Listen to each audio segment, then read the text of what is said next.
se han dado y que se han concatenado para que hoy podamos hablar de quién es la escuela. Bueno, muy lindo ver tanta gente que quiere escuchar algo. Es divino saber cuando uno se encuentra con ganas de escuchar. Me parece importantísimo. Y ellas dos también forman parte de mis trayectorias como maestra, como formadora de literatura, como tantas cosas. O sea que esta es una mesa de gente que cuando se dice escuela le vibran cosas adentro. Voces de los recreos, esas cosas. Pero la palabra cosa no es menor, lo digo desde el lugar de la belleza, ¿no? Cuando dije recreo, voces, en este libro, y ahora voy a contar un poco el proceso, hay voces de infancias. Y me parece que tiene que llegar un momento de verdad donde se hable desde lo técnico, desde lo académico, desde lo didáctico, desde lo pedagógico, desde todo lo que se habla, pero también se escuche lo que hablan las infancias actuales. Y creo que este libro es un micrófono abierto para todas las escuelas. Me encanta, Chabela y Selva, estar con ustedes. Hace mucho que no estábamos juntas. Esto es rarísimo porque no hay nada, no hay un café, no hay nada, es mirarnos y decir, estamos acá, la vida. Y bueno, y sí, claro, yo le daba largas al pedido de ella, porque es muy difícil que alguien te diga, ¿cómo hago para salir del lenguaje académico estando en lo académico? ¿Cómo hago para qué cáscara uno quiere atravesar?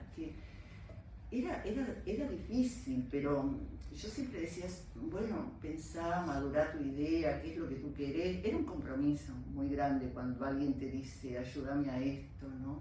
Pero claro, siempre uno tiene eso de maestra que cuando alguien dice y trata de encontrar el camino se encontró solo.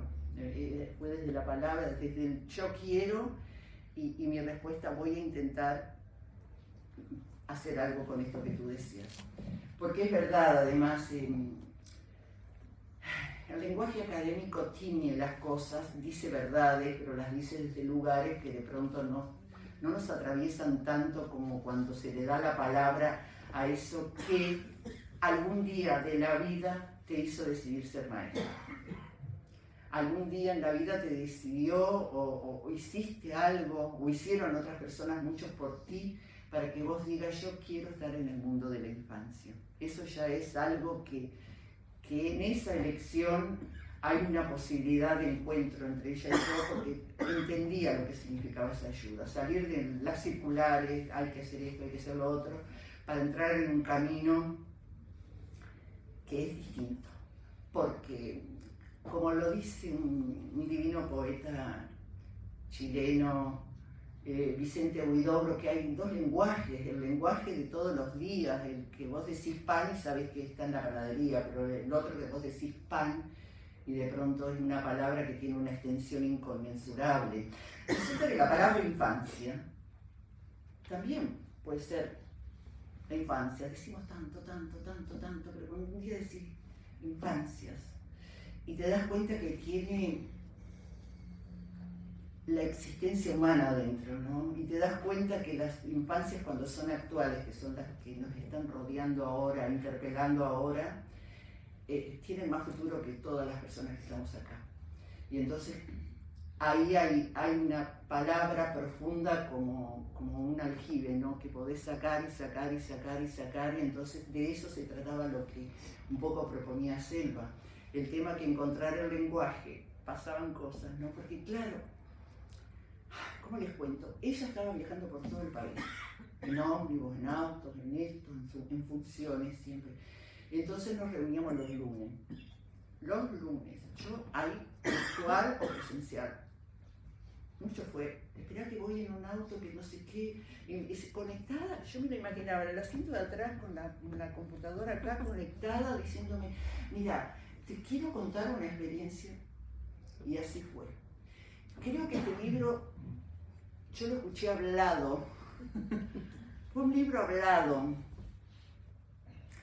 Y ojo, que hablar es una función más de la lengua, ¿verdad? Del habla, pero resulta que hablar es también escribir. Cuando uno escribe también de otra manera habla. Entonces después ella se remitía a la experiencia narrada, a muchas experiencias narradas, a una concatenación de experiencias de niños, de maestras, desfilaban por mi cabeza a veces desde el Zoom, a veces frente a frente. ¿Y qué hacemos con todo esto? ¿Y qué hacemos? ¿Y cómo lo escribimos? Entonces escribir es una forma de hablar, pero leer es una forma de escuchar. Y yo, mi máxima aspiración es que cuando lean este libro escuchen las voces de los niños y escuchen la voz de Selva, porque creo que ha hecho posible que esas voces, por lo menos en lo personal, me impactan mucho. Y las voces de ellos tienen que ver con esa pregunta de quién es la escuela, porque eso se lo preguntó ella una vez a los chiquilines, cuando estaban muchas autoridades educativas diciendo cómo tiene que ser la educación, cómo tiene que ser esto, cómo es la didáctica, cómo acá, cómo allá, que esto, que lo otro, y los niñitos ahí sentaditos, bien, bueno, los que somos maestros y los que han sido niños saben cómo es eso. Y entonces cuando le toca el turno a ella, dice, creo que los adultos ya hemos hablado mucho, yo les voy a hacer una pregunta a ustedes. Y los nenitos, ¿fue así o miento? No, ni miento ni exagero, fue así, estaban así. ¿Qué van a preguntar a ellos? Y entonces ellos, díganme una cosa, ¿de quién es la escuela? Y todos dijeron, de nosotros. Entonces, por eso digo que en este libro está muy hablado, porque también lo que está en el libro son cosas que ella hablaba con las maestras y que decían. Un libro hablado no se escribe siempre. Generalmente lo hablado, pero todos podríamos llegar a ese lenguaje más profundo, más de orillando otras cosas, las metáforas, las formas de decir, y bueno, y ella fue una alumna encantadora. Porque yo decía, a ver, ¿qué me va a contar hoy? ¿Qué me va a contar hoy? Y bueno, para ir cerrando este espacio, resulta que se fueron generando textos, fueron generando temáticas que era la misma, educar, qué es una escuela, qué es, y qué no queremos que sea, qué no queremos que sea. También esto está en el libro. Y entonces, últimamente yo pensaba con lo del patrimonio. Vieron que este octubre se generó en el Día del Patrimonio, se dedicó a los constructores de escuelas y liceos. A mí me encanta esa palabra, constructores de escuelas y liceos. Y ese era el Día del Patrimonio. Y yo dije, pero en esas aulas, en esas escuelas construidas, como se construyen las cosas, y los arquitectos y arquitectas acá presentes saben mucho de esto, ¿qué se construye adentro de eso que se construye? ¿Qué es lo que vive? ¿Qué es lo que circula? Qué fuerte, ¿no? Porque ahí, entonces, así como esos constructores geniales fueron a ver a cómo hacer la escuela experimental, cómo hacer el jardín de Montessori, pero preguntaban a ver cómo y qué necesitan los niños, cuál es el espacio. Se preguntaba qué se necesitaba para edificar, para hacer una construcción. Y yo creo que se necesita mucho y cada vez más también preguntar cómo construir lo que se construye dentro de las aulas, porque es la vida misma. Ahí es la vida misma. Y yo siempre digo, si en una escuela hay más infancias que adultos, quiere decir que tiene que haber más equidad con las voces, ¿no? Entonces de estas cosas era lo que ella traía, y digo, bueno,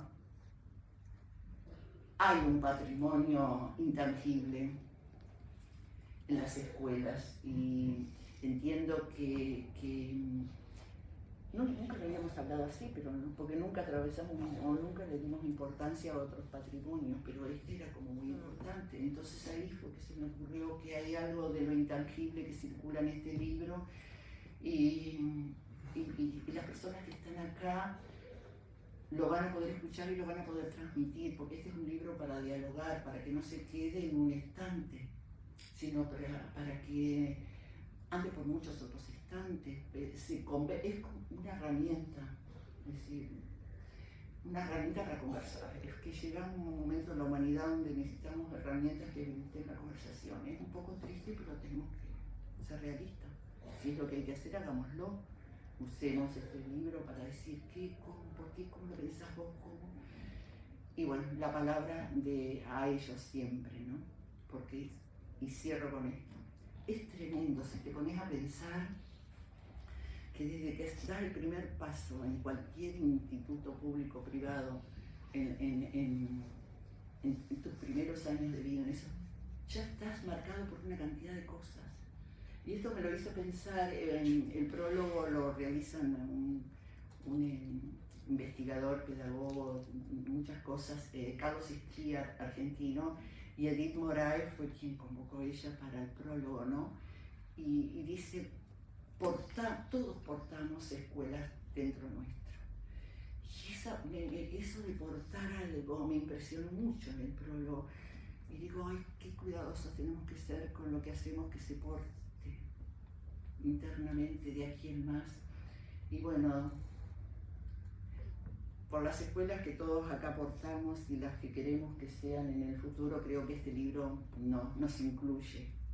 Nos incluye y se van a encontrar en muchos pensamientos. Así que, no sé si ella logró lo que quería, pero a través de lo que ella quiso querer lograr, yo logré una vez más descubrir que todos tenemos que animarnos a hacer aquellos que sentimos fuertemente que tendríamos que hacer y no quedarnos con las ganas, por lo menos probar ese intento de manifestar a través de la palabra, que es la más bella herramienta humana, hacerla como una herramienta de la paz, de la convocatoria y en promoción de la felicidad de las infancias, porque se puede ser muy felices en las escuelas, se puede. Muchas gracias.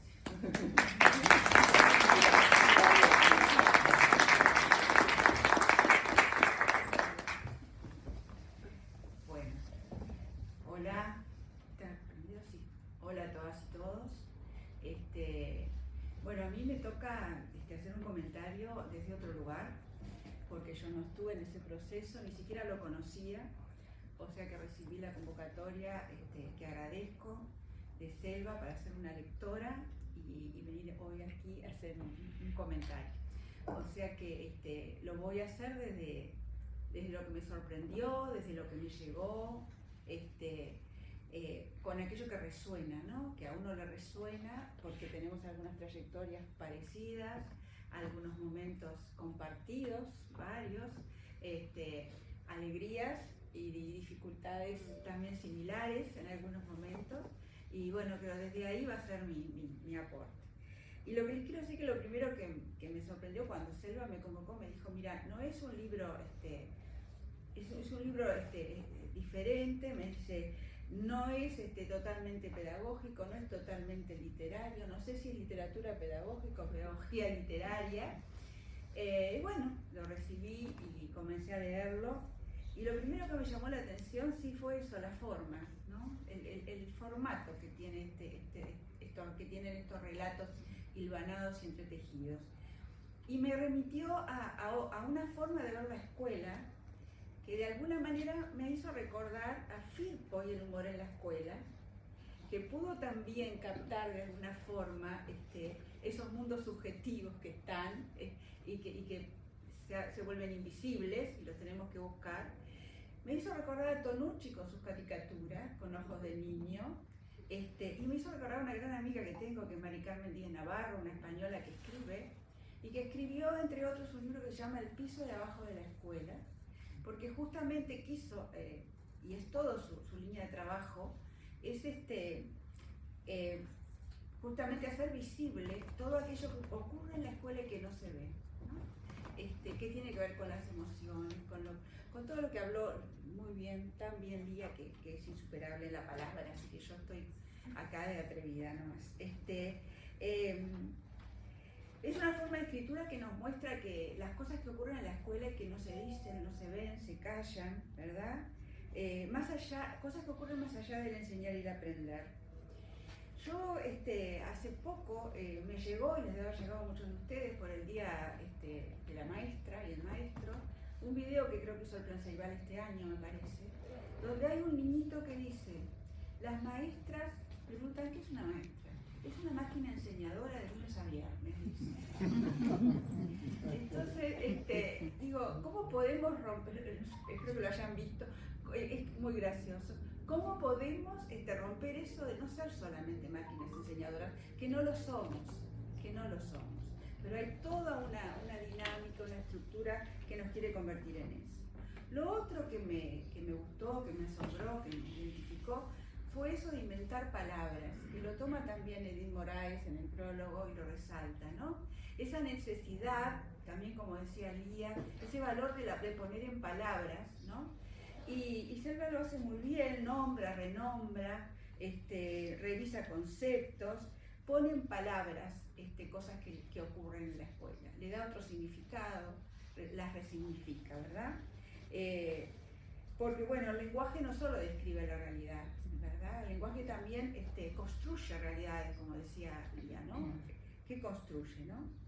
Y también me llegó eso de una autora que tiene la capacidad de hablar consigo misma, ¿verdad?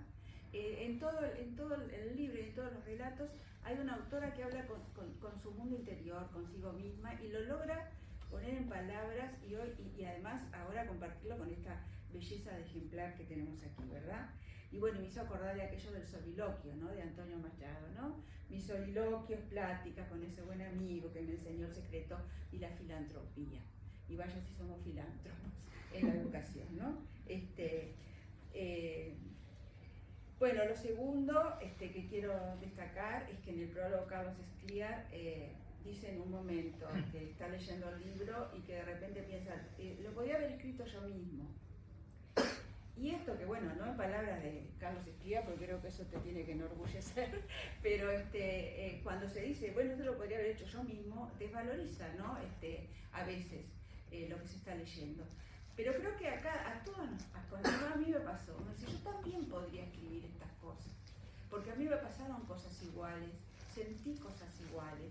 Y eso no es de valorización, es justamente destacar que alguien haya podido poner en palabras y en páginas y en escritura, en palabras primero que fueron seguramente sentidas, luego habladas consigo misma, luego sacadas hacia afuera, hechas voz y luego escritura. Y eso me parece que es muy importante, porque son relatos que en quienes transitamos por instituciones educativas nos produce identificación, nos identificamos con ese relato, ¿verdad? Y en esto quiero decir que hay algo que algunos autores destacan desde la pedagogía y la didáctica, y es que los docentes somos aquellas personas que nunca nos fuimos de la escuela. Empezamos la escuela, y lo relata muy bien Selva, desde niños, como todos, pero seguimos en la escuela. Cuando estudiamos magisterio, profesorado, una carrera docente, volvemos a la escuela, después nos quedamos en la escuela, y después el corte de cuando nos tenemos que retirar cuesta, es doloroso, es una decisión muy difícil, ¿verdad? Somos los que nunca nos fuimos de la escuela, y eso se nota en este libro, ¿verdad? Y bueno, y lo que me interesa desde el punto de vista de la pedagogía y de la didáctica y del sistema educativo, en lo que tiene que ver con el formato de este libro, es que creo que se pudo revertir, capaz que no fue intencional, pero por lo menos yo lo recibí así, esto del piso de abajo de la escuela, se logró poner en lo que se ve, lo que estaba abajo. Y lo que estaba arriba subyace todo el relato. Y ahora voy a decir esas cosas que subyacen y que las conozco muy bien de los cargos que he estado. Subyace el malestar y el bienestar que existen en las escuelas. El malestar que se define como las cosas que están mal. Sería tan sencillo trabajar el malestar docente si hiciéramos un listado de las cosas que están mal y que nos hacen mal, y un listado de las que están bien, y trabajar en ese sentido. En eso quiero destacar que los currículums que teníamos, el de educación de primera infancia, desde el nacimiento a los 6 años, tiene un área de bienestar integral, y que cuando estuve en Codicen, los años que estuve, que quedó un diseño curricular armado que después se desarmó, logré convencer a mis compañeros de la importancia de que esa área continuara, y estaba en ese currículum que habíamos elaborado, también para todo el resto del sistema educativo, trabajar el bienestar. para nosotros, porque si nosotros estamos bien, que somos un actor principal, no principal, los principales son los niños, pero es decir, un actor que está allí continuamente tomando el timón, si nosotros estamos bien, los niños están bien, y si estamos mal, les llega a ellos también. Entonces el malestar está subyacente, el bienestar, el cuidar a los que cuidan es otro tema que yo rescato, en un momento y de una forma que, bueno, esto lo destaco porque digo, qué forma encontrar de decir lo que es, lo mal que nos hace cuando cambian las administraciones con ese afán fundacional. Ella lo hace subiendo una escalera. Ella sube la escalera del Consejo de Educación Inicial y Primaria y va descubriendo que las fotografías que se habían puesto por las moñas de honor durante la administración anterior habían sido quitadas. Y lo hace muy, muy sensiblemente, emocionalmente, pero lo que subyace allí es ese afán fundacional de las nuevas administraciones, de los cambios de administraciones cualquiera sea.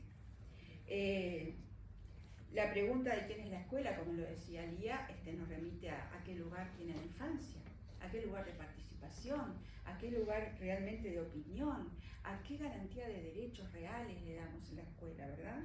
¿Qué lugar al juego?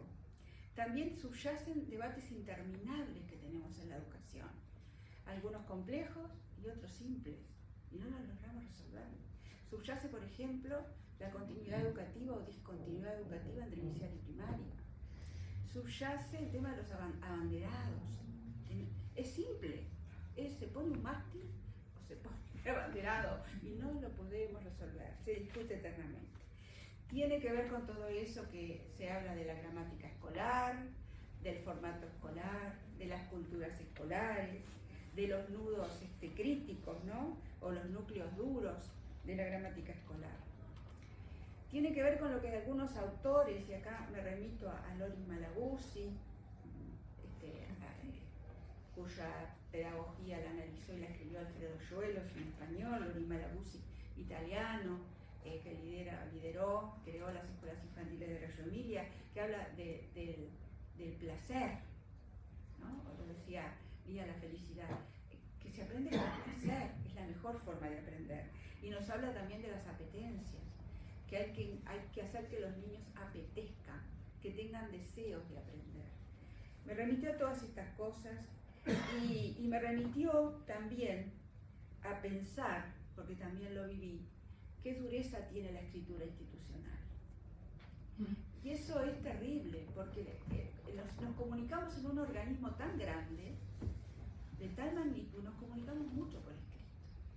Y es una dureza la escritura, que hay también anécdotas y relatos de Selva en este libro, de cómo quiso transformarla. Y eso, decir que la escritura es dura, decir que la comunicación es dura, porque la escritura es comunicación. Y bueno, me voy a detener ya terminando en un tema que me identifico porque, como les decía, he pasado por los roles de supervisión como Selva, y que la lectura de este libro me hizo recordar a un artículo que yo escribí hace mucho tiempo, muchos años, tal vez más de 15, en una revista que se llamaba Proyección Educativa, y que lo titulé Supervisión Educativa, una mirada diferente. Entonces yo ahí me basaba en un material, que así escribía yo en aquel momento, que alguien ajeno a la docencia acercó a mis manos y se convirtió en la motivación para escribir esas líneas. El material era un libro que se llamaba Oficio y Arte de la Gerencia, porque a veces también nos hace bien leer otras cosas a los docentes, no todo de docencia, de Joseph Bauer. Y en el capítulo titulado Los gerentes generales en el nivel medio, Hugo Uytterhoven analiza los retos y las recompensas de estos cargos. El autor comienza afirmando que el fenómeno de los cargos de nivel medio es una consecuencia directa de la dirección del trabajo de las organizaciones. Yo no me imagino, y así se lo dije una vez a una directora que me recibía, porque venía, no estaba de acuerdo con los cargos de inspectores, y un día me senté y conversé con Café por Medio. ¿Cómo te parece a vos que se puede gestionar un organismo de esta magnitud sin cargos medios? Porque un supervisor, un inspector es un cargo medio. Entonces, háblame de qué tengo que cambiar, qué tenemos que cambiar, pero no me digas que no exista recuerdo esa charla. Y aquí lo plantea, ¿no? Crecen las organizaciones, se necesitan los mandos medios. Alguna vez también le dije a una directora o maestra que también tenía resistencias y ante un problema acudíamos, dábamos el apoyo, sacábamos el problema, cuando terminaba todo le decía, viste, somos un mal necesario. Y bueno, lo que nos decía este autor y que a mí me pareció interesante, es que con frecuencia el nivel medio recibe metas abstractas, ¿verdad? De sus superiores, o sea, de la administración, que es la política, la más alta, ¿verdad? Que le pasa metas y pretende que esas metas el mando medio la transforme en acciones concretas. Ese es el trabajo del mando medio, ¿verdad? Tiene que ser capaz de traducir el lenguaje estratégico de sus superiores en un lenguaje operativo, ¿verdad? Con frecuencia a nivel medio recibe estas metas abstractas con el rótulo difícil pero realizable. En el fondo no es otra cosa que un eufemismo de la proposición siguiente. La alta administración sabe qué resultados quiere obtener. No tiene ni la más remota idea de cómo lograrlos y le asigna al nivel medio el doble deber de idear cómo realizar las tareas y luego ejecutarlas. Entonces pasa a ser el supervisor de esa cara visible, ¿verdad? De tener que llegar a poner las condiciones para que se cumplan esas metas que quienes las están planteando no tienen la menor idea de cómo llevarlas a cabo. Y pregunta a este autor, ¿por qué ha de querer una persona aceptar semejante destino tan mal definido, vago y arriesgado? Y después dice, sin embargo, con el riesgo viene la oportunidad, porque no se puede entonces diseñar este oficio, incluyendo todos los elementos positivos y eliminando todas las desventajas. Nos pone en el centro de la necesidad de cambiar el rol de supervisor, de revisarlo, de cambiarlo. También una discusión eterna, ¿verdad? Y bueno, y Selva tiene confianza en esos procesos colectivos, y aquí voy a leer un trozo del libro, cuando ella en unos fragmentos, cuando hablando de ese arroyo Mauricio que tanto la motiva, escribe bajo el título de Confianza. Hoy no desembocó. Lo observé rebosante en su lecho, encerrado por un banco de arena, como cercado por una barrera en su propia agua. Hoy, querido arroyo, te sentí tan yo, como si fuéramos el mismo ser rodeado, acorralado, cercado. A ti te cerca la arena, a mí lo impenetrable y rígido de algunas estructuras. Me maravillan las múltiples formas que has inventado para volcar tus aguas al río. Me emociona pensar que esos momentos de aparente quietud, cuando tus aguas parecen adormecerse, se asemejan a ciertos momentos míos. Me entusiasma saber que cuando llueva habrá más agua y te abrirás paso nuevamente hacia tu desembocadura. Así como tú esperas la lluvia, yo espero la construcción de una conciencia colectiva en el Magisterio Nacional, un torrente imparable, sostenido, ensanchado, abrazador para engrandecer nuestra escuela pública. Confianza que comparto, y como cierre, solo me queda decir felicitaciones a ambas por este libro, porque los docentes generalmente escribimos sobre saberes y no sobre sentires, me parece importante. Hace bien leer estas líneas que fueron escritas a corazón abierto, y como dije, es un libro que antes de ser letra fue sentimiento, fue voz. Y bueno, y creo que no es casual que quienes estamos aquí tengamos las tres trayectoria en educación artística, con énfasis en distintas disciplinas. Por lo tanto, una de las cosas que también creo que tiene que revisarse en las estructuras es qué lugar tiene la educación artística, qué tiempos, ¿verdad? Porque cuando decimos que queremos escuelas más alegres y más felices, mucho se puede hacer desde allí, no tengo la menor duda. Creo que ese es el encuentro que tenemos nosotras tres, sobre todo además de habernos encontrado en distintos momentos de la vida. Gracias.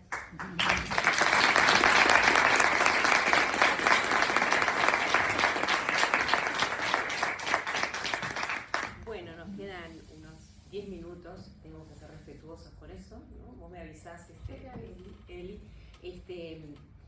Gracias, entrañables gracias. Yo traje un bolsito acá con alguna cosa para presentarles un poquito los personajes que fueron surgiendo a medida que fuimos haciendo el proceso, que fui haciendo el proceso de este libro y en el que tanta vivencia tuvimos con Lía y tantas anécdotas, anécdotas de risas y también de lágrimas. Y obviamente que uno de los personajes lo presentaste precioso vos, me ahorraste el camino porque además quería traer la arena del arroyo Mauricio y no la traje, y vos ya lo presentaste. El arroyo Mauricio es uno de los personajes que afloró en mi libro y que de alguna manera hacía hablar a la adulta, ¿sí?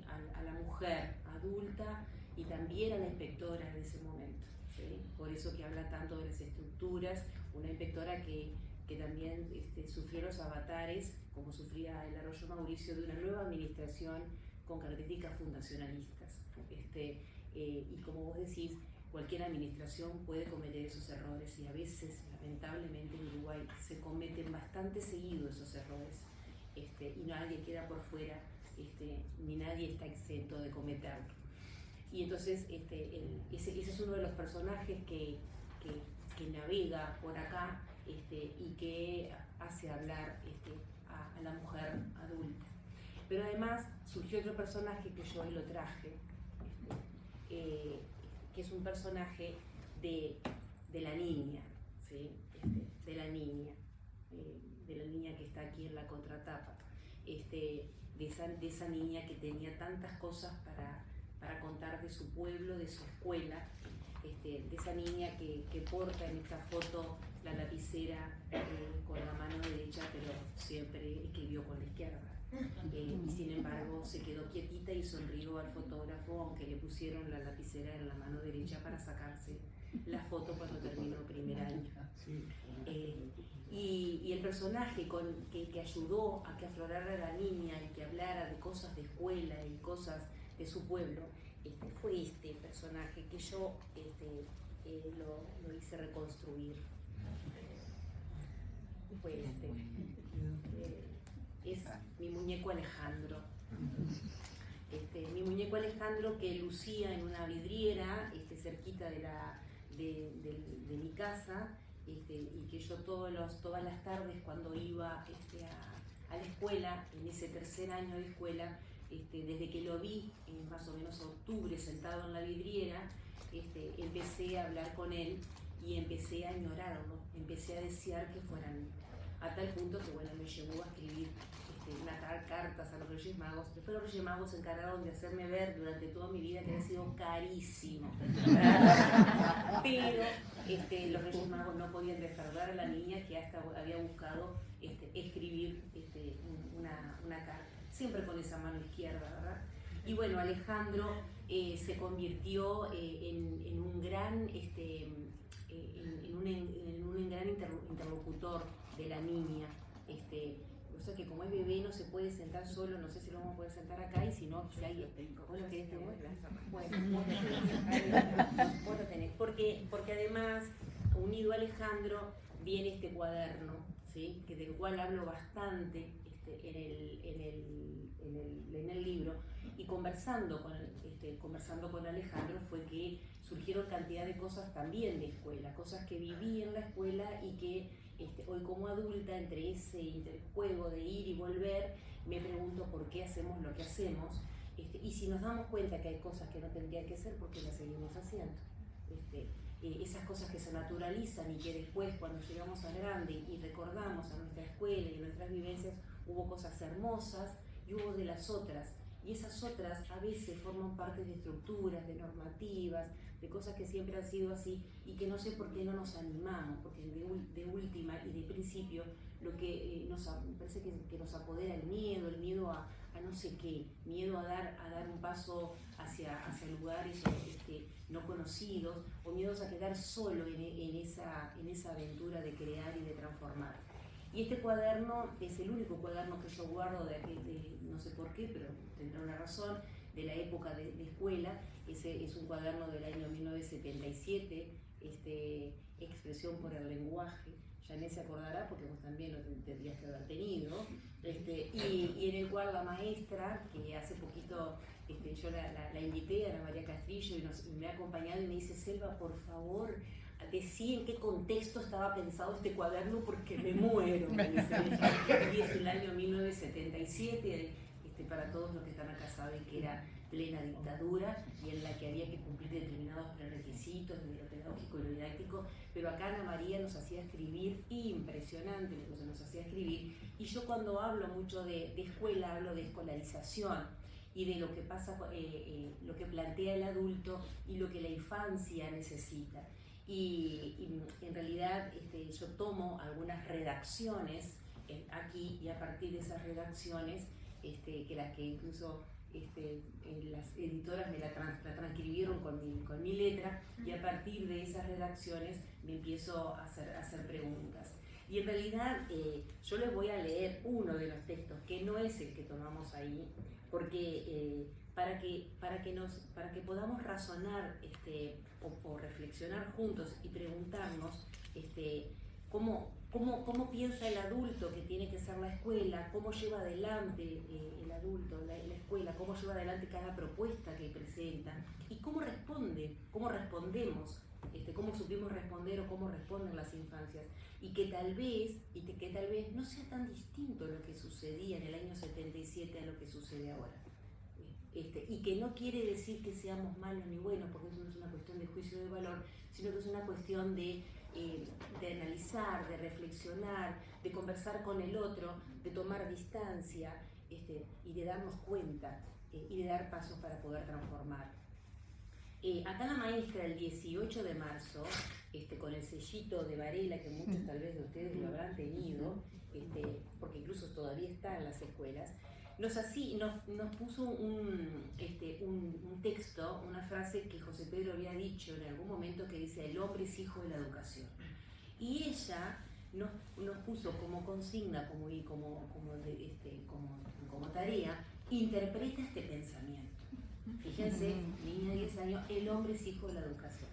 Entonces yo en aquel momento escribía esto. Ustedes se pondrán a pensar y se preguntarán: ¿por qué el hombre es hijo de la educación? Yo pienso que cada uno tiene que tener una educación. Claro que nosotros no podemos educarnos solos, no podemos educarnos muy bien solos. Nuestros padres que tienen que educarnos son nuestros padres los que tienen que educarnos. Nosotros tenemos que ser educados en la escuela y fuera de la escuela, ¿no? Nosotros tenemos que respetar a los maestros, a los padres y a todas las personas que nos rodean. Pero también los indígenas tienen que tener su educación de pescar, cazar y buscar sus alimentos para vivir. Se ve que la maestra nos había hablado de los indígenas recientemente, porque sus padres les han enseñado a vivir cómo se debe vivir cómodos y educando a todos. Y de acuerdo con la educación que recibimos es cómo nos vamos a comportar. Y eso es todo lo que pienso de la educación de José Pedro Varela.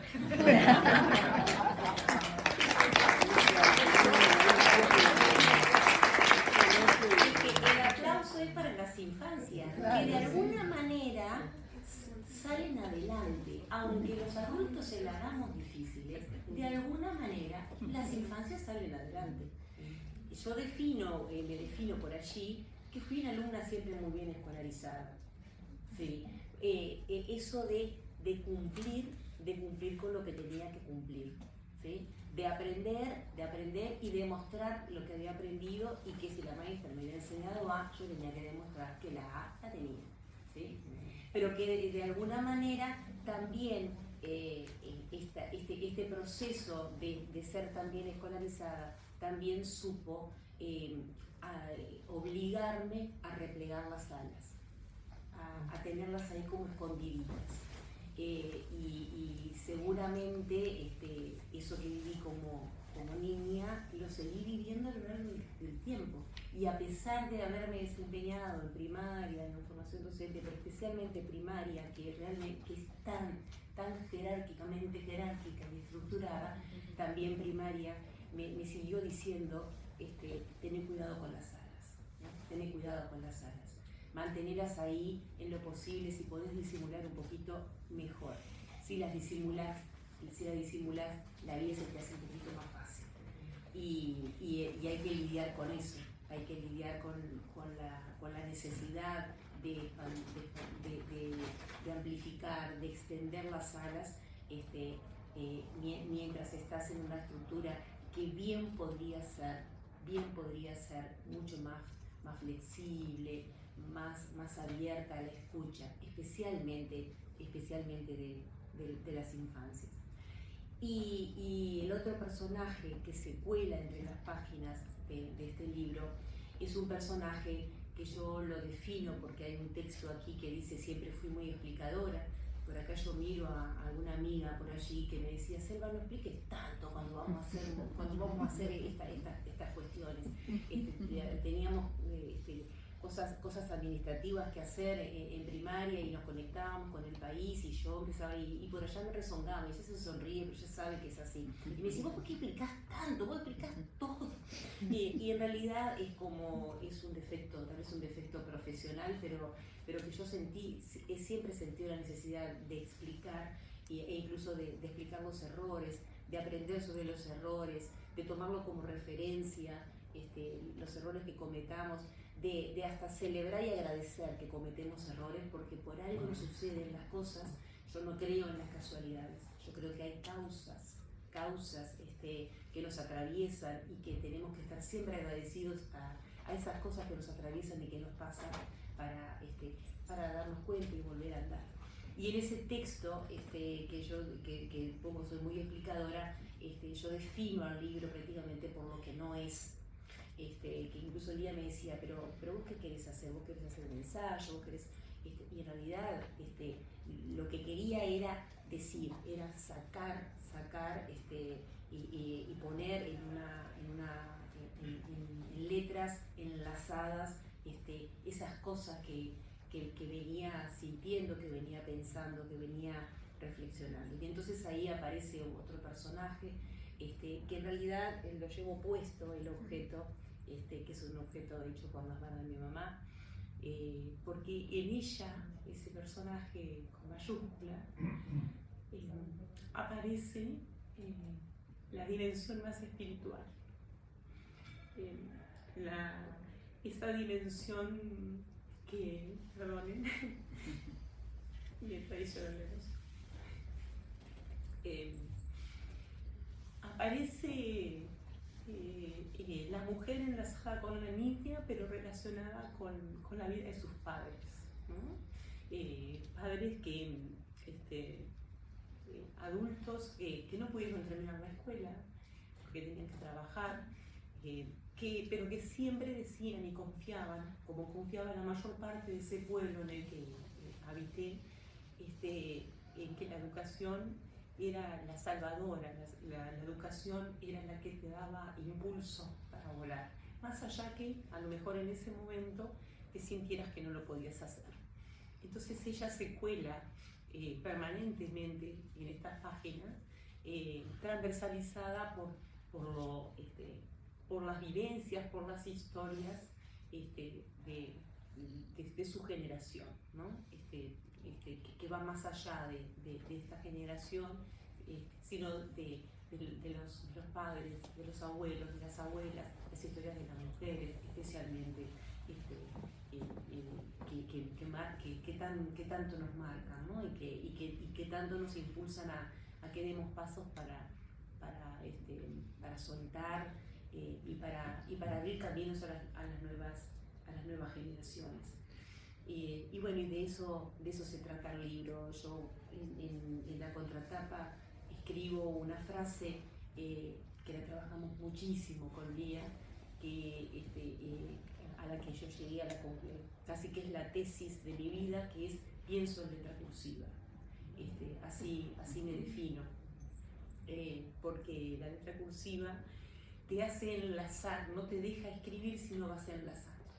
Tenés que enlazar una letra con otra, tenés que tomarte otro tiempo, porque para hacer la letra cursiva no la podés hacer tan rápido como se hicieran los palotes, la letra imprenta, y en ese tiempo, mientras vas enlazando las ideas, los pensamientos, los sentimientos, las vivencias, las experiencias.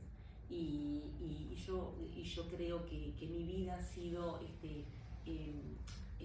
ha ido por esos lares, y creo firmemente que hace bien tomar, como dice Byung-Chul Han, el aroma del tiempo, parar, pensar, y darse el tiempo para enlazar lo que nos pasa, lo que le pasa al otro, lo que le pasa a las infancias, lo que le pasa a las adolescencias, y animarnos a hacer cuerpo, animarnos a tomar iniciativas, aunque sean avesadas, aunque sean arriesgadas, arriesgarse incluso a veces hasta quedar en soledad con determinadas decisiones, si es que estamos convencidos de que eso nos hace bien, porque el tiempo es acotado, porque la vida es una sola, y porque hay que buscar ser lo más feliz posible, y en la medida que uno es feliz, puede hacer feliz a los demás. Yo les agradezco profundamente que hayan venido a compartir este tiempo y a sentir este aroma de este tiempo, que no tiene ni más ni menos que el objetivo de que nos pensemos cada día para vivir más y mejor, y especialmente para cuidar a las infancias que tanto claman porque escuchemos su grito de silencio.